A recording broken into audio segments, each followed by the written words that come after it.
నిజామాబాద్ జిల్లా బోధన్ డివిజన్ నూతన ఆర్డీఓగా అంబాదాస్ రాజేశ్వర్ బాధ్యతలు స్వీకరించారు. ఈ సందర్భంగా వారు మాట్లాడుతూ గతంలో మెదక్లో ఆర్డీఓగా బాధ్యతలను నిర్వహించానని, బదిలీలో భాగంగా బోధన్ డివిజన్ కు రావడం జరిగిందని, ఉన్నత అధికారుల ఆదేశానుసారం ఎన్నిక నియమావళికి లోబడి అధికారుల సమన్వయంతో ముందుకు సాగుతానని, తమ పరిధిలోని రెవెన్యూ పరమైన సమస్యలను పరిష్కరిస్తామని తెలిపారు. నా పేరు అంబాదాస్ రాజేశ్వర్. ప్రభుత్వం చేసిన బదిలీలో భాగంగా బోధన్ ఆర్డీఓగా నిన్న బాధ్యతలు స్వీకరించడం జరిగింది.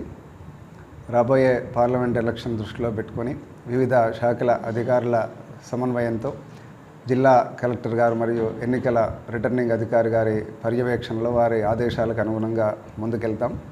ఎలక్షన్తో పాటుగా బోధన్ డివిజన్ పరిధిలో ఉన్న అన్ని మండలాల్లో ఉండేటువంటి రెవెన్యూ సమస్యలు, ల్యాండ్ రిలేటెడ్ ఇష్యూస్, ధరణి ఇష్యూస్ పైన కూడా దృష్టి కేంద్రీకరించి వాటి పరిష్కారంలో కూడా ముందుకెళ్తాం. మరిన్ని అప్డేట్స్ కోసం మా ఛానల్ని సబ్స్క్రైబ్ చేయండి.